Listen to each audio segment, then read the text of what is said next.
Oi, oi, galerinha! Hoje falaremos sobre luto por fins de relacionamento.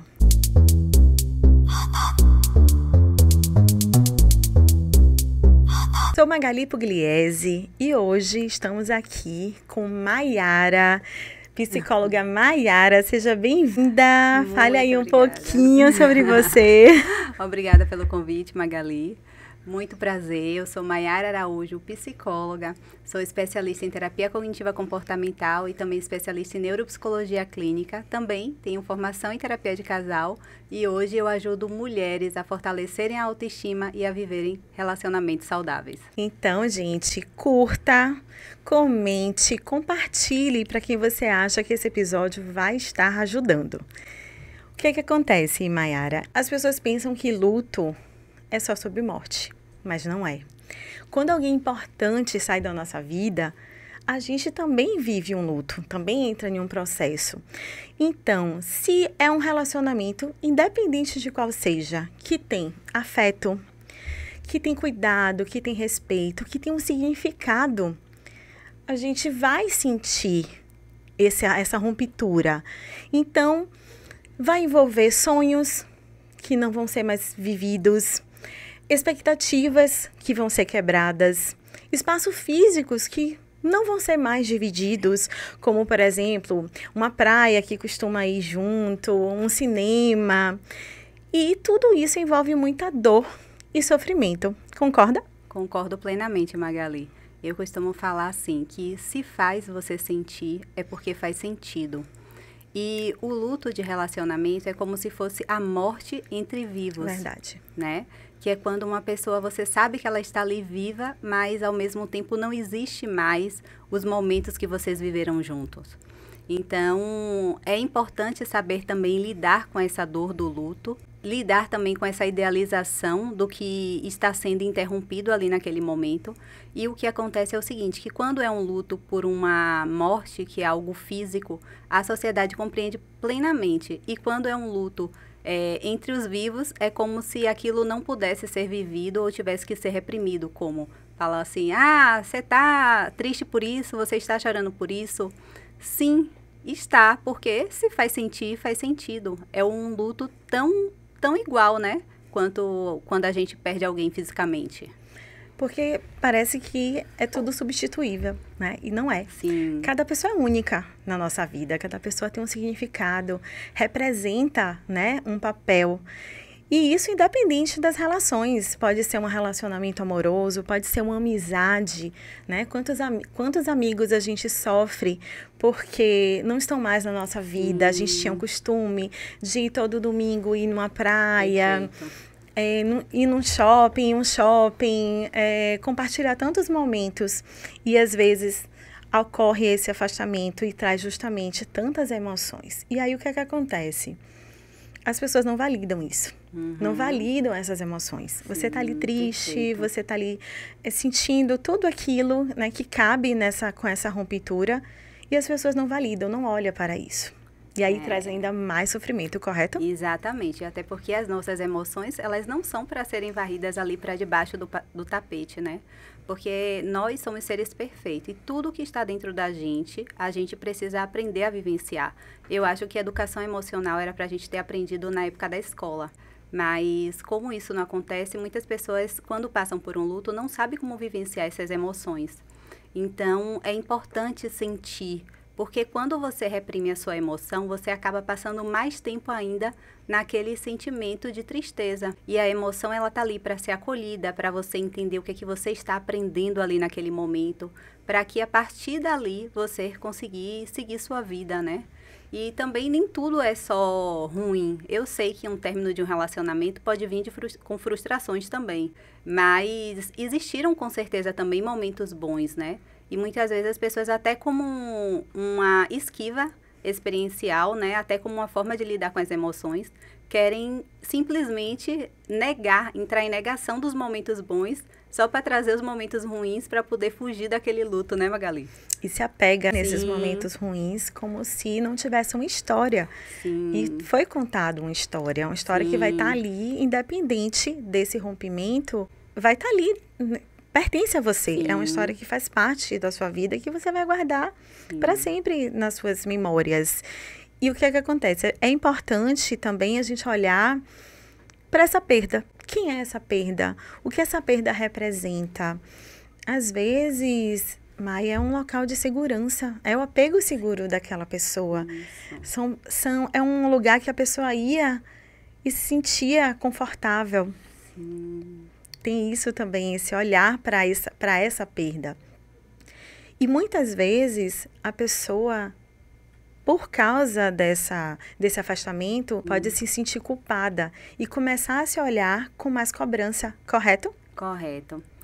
O que acontece? O nosso cérebro, quando a gente passa por uma perda, até por uma questão de homeostase, né? Para tentar se adaptar a um ambiente, ele tenta buscar explicações para poder tentar buscar meio que uma saída para que isso aconteça. Só que quando a gente permanece ali dentro daquela explicação, a gente acaba também intensificando os sentimentos.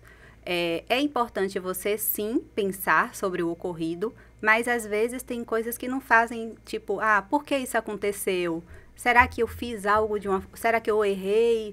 Será que eu poderia ter feito algo diferente? Então, é aí que entra a questão da aceitação e da flexibilidade psicológica, né? Porque quando você aceita e você tem uma flexibilidade psicológica, entender que, de fato, que aquilo aconteceu mesmo porque tinha que acontecer, porque realmente, assim, os ciclos da vida, eles se fecham, né? Então, eu acho que se torna mais tranquilo a vivência do luto. E tem essa visão também da perfeição. Sim, o perfeccionismo emocional. A pessoa vai buscar ali ter sido perfeita. Sim. E é algo que não faz parte, né? Que nós somos imperfeitos. É preciso ter um olhar acolhedor para essas imperfeições também. Correto? Sim, com certeza. Uma coisa que eu sempre falo no meu consultório com minhas pacientes, quando eu trabalho a regulação emocional, é que as nossas emoções, elas são nossas amigas, sabe? Então, muitas vezes é até uma estratégia você puxar uma cadeira e falar assim, vem aqui, tristeza, conversar Sente comigo. Um pouquinho, Sente fique à vontade. O que você quer de mim nesse momento, né? O que você está precisando, tristeza? Porque você ressignificar a sua emoção dessa forma, tudo se torna mais leve. Porque o que eu percebo? É uma esquiva emocional no sentido tipo, eu não queria me sentir triste, eu não quero me sentir triste, eu não quero sentir essa tristeza. Só que quando a gente fala de regulação emocional, é muito mais tranquilo quando você aprende a aceitar suas emoções, né? Porque aí você consegue decidir o que você vai fazer diante da sua emoção. É identificar, então, o que a gente está sentindo. Sim, perfeito. Olhar para aquela situação. Então, assim, houve afastamento de uma pessoa que é importante para mim. Sim. Certo. Quais são as emoções? Olhar para essas emoções. E aí? Faz sentido eu ficar triste? É uma pessoa que é importante para mim, que tem uma história, que vai me fazer falta. Então, faz parte sentir a tristeza, sentir a angústia. Então, convidar essas emoções e ouvi-las. Correto, Mai? Sim, correto. Porque isso também faz muito parte do autoconhecimento, né?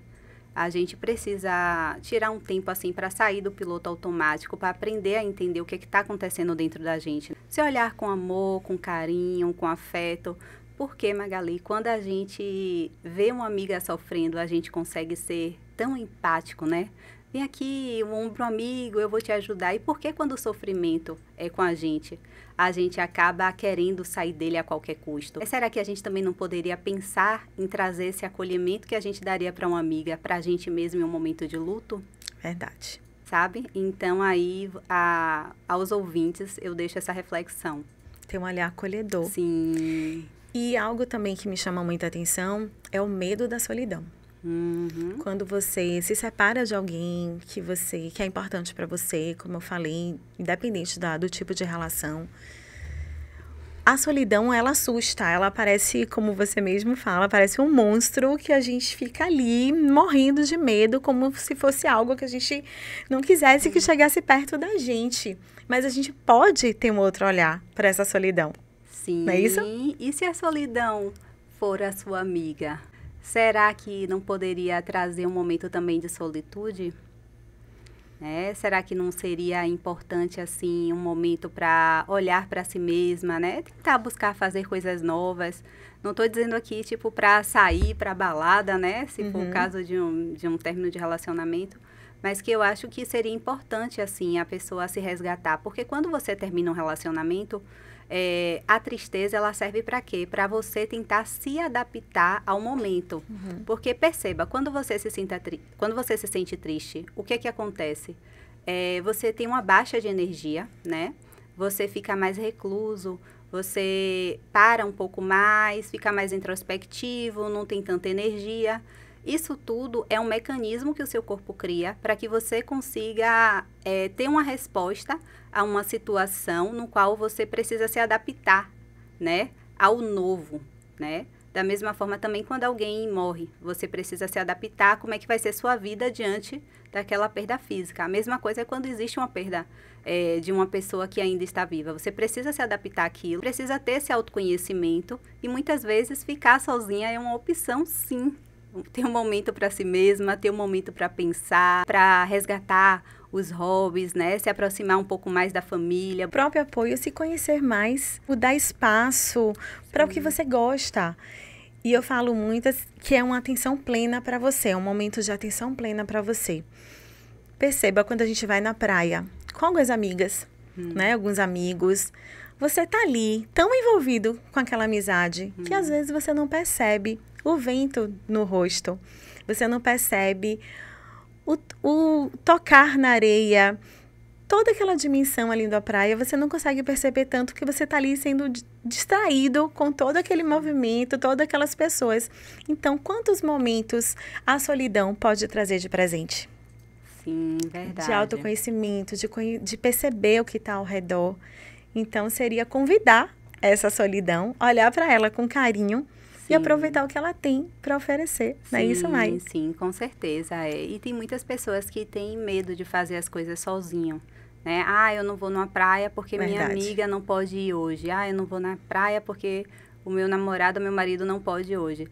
Mas, né, eu até convido, assim, a quem está ouvindo agora a fazer uma experiência como essa, de ir numa praia só para olhar o mar e tomar uma água de coco, tentar ficar ali com si mesma, se acolhendo. Eu tenho certeza que é algo que você nunca se arrepende de ter ido, nunca se arrepende de fazer por você. A gente percebe que nos relacionamentos existem sinais ali o tempo todo. E são sinais que devem ser observados, como comunicação, respeito, objetivo em comuns. Então, tudo isso também vai nortear o caminho desses relacionamentos, correto? Correto. Sempre o relacionamento, ele dá sinais. E quais são esses sinais? A primeira questão é sobre a comunicação. Muitas vezes a comunicação violenta ou então a falta de diálogo. Outro ponto também é a questão da reciprocidade. Até nas amizades também a gente vê isso. Quando a gente vê que não tá ali no mesmo tempo, ali cada um tá querendo uma coisa, os objetivos eles começam, né, a divergir, cada um tá com um tempo diferente, tem um querer diferente. Então isso já é pra gente ficar ligado que o que pode acontecer. E aí, ou reajustar, sim, e seguir um rumo, ou então realmente perceber que talvez o ciclo esteja fechando. Perfeito, Porque mesmo que uma pessoa perceba que o ciclo está fechando, né, tipo, por essa questão, como você falou, de objetivos diferentes, é importante também a pessoa entender que mesmo com essa decisão entre os dois, o luto ele também vai ser vivenciado, né, Magali? Isso.